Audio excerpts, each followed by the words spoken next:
جب سجدے میں سر جھکے اور آپ بول رہے ہوں سبحان ربی العالی، تو آپ کیفیتوں کی ایک کائنات میں غوطے لگا رہے، آپ کا دل نرم پڑا ہو، جھکے ہوئے ہوں تو اپنے آپ کو مالک کی دہلیز پہ پھینکا ہوا ہو۔ اقصی غایت التذلل والخشوع، سب سے زیادہ تذلل اور سب سے زیادہ خشوع سجدے میں ہے۔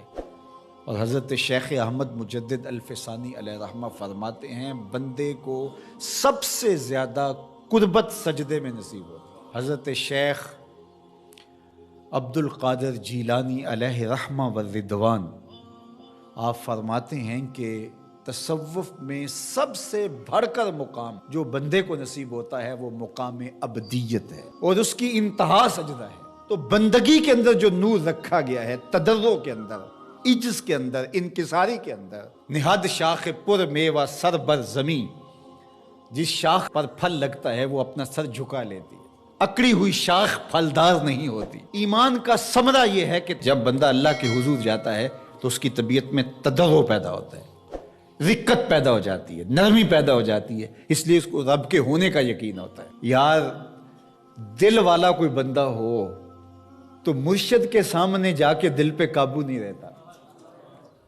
والد کے سامنے جا کے آنکھیں جھک جاتی ہیں اور دل نرم پڑ جاتا ہے، استاد کے سامنے طبیعت کے اندر رقت پیدا ہو جاتی ہے، اور یہ احساس کہ میں رب کے حضور کھڑا ہوں، یہ احساس ہی انسان کے بدن کے اوپر ایک کیفیت طاری کر دیتا ہے کہ میں کس کے حضور کھڑا ہوں۔ اللہ اکبر۔ اور حضور کے روضے پہ کھڑا ہو، مواج انور کے سامنے کھڑا ہو اور شور و غل کر رہا اور سیلفیاں بنا رہا اور ہاتھ میں جوتا بھی پکڑا ہوا ہو، یہ محبت نہیں، کچھ اور ہے، یہ محبت نہیں ہے۔ وہ کہا تھا سید سلیم گیلانی مرحوم نے، اللہ ان کی قبر پہ کروڑوں رحمت نازل، نظر سے جمال گنبد خضرا دیکھ رہا ہو۔ اگر آپ کو شعر کا ذوق ہو، چونکہ یہ نعت خان جو ہیں اب تو نعت خون بن گئے ہیں، جس طرح یہ نعت کا خون کر رہے ہیں، اور پھر شعراء نے جو معیار نیچے کر دیا ہے نعت کا، استغفر اللہ، جس طرح کے بازاری لفظ نعت میں مندرج کیے جا رہے ہیں۔ نعت کہنا کوئی عام سا کام ہے؟ زباں ہو محو توصیف و ثنا تو نعت کہتا ہوں، بنے جب دھڑکنے صلی اللہ تو نعت کہتا ہوں۔ نعت کوئی معمولی چیز ہے؟ یہ حضور کی بارگاہ میں دست بستہ حاضری کا نام ہے، یہ ادب سے حضور کی بارگاہ میں پیش ہونے کا نام ہے۔ لے سانس بھی آہستہ کے دربار نبی، یہ حضور کی بارگاہ ہے۔ اللہ اکبر۔ تو اب سنیے ذرا، نظر سے جمال گنبد خضرا دیکھ رہا، نظر سے جمال گنبد خضرا دیکھ رہا ہوں، میں کون ہوں کیا دیکھ رہا ہوں۔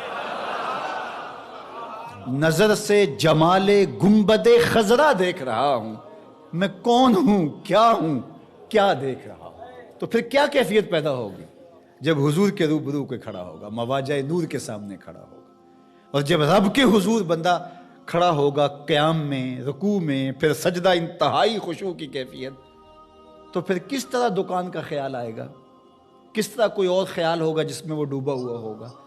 تو اگر یہ سب کچھ پھر بھی چل رہا ہے، کعبۃ اللہ کے سامنے کھڑے ہو کے بھی یہ سب کچھ چل رہا ہے، جس طرح گھر کی دیوار دیکھی ایسے کعبۃ اللہ کی دیوار دیکھی، کوئی فرق نہیں پڑا، تو پھر اس کا مطلب حلاوت ایمان نہیں، تو وہ پھر پیدا کرنا پڑے گی۔ وہ حلاوت ایمان کا نتیجہ ہے کہ یہ چیزیں نصیب ہوتی ہیں۔ اس کا پھر عملی نتیجہ جو ثمرہ ہے وہ ملتا ہے کہ اللہ کی حلال کردہ چیز کو وہ حلال سمجھے گا، اور اللہ کی حرام کردہ چیز کے قریب جا ہی نہیں سکتا، اس لیے کہ رب کی ناراضگی کا سبب ہوگا۔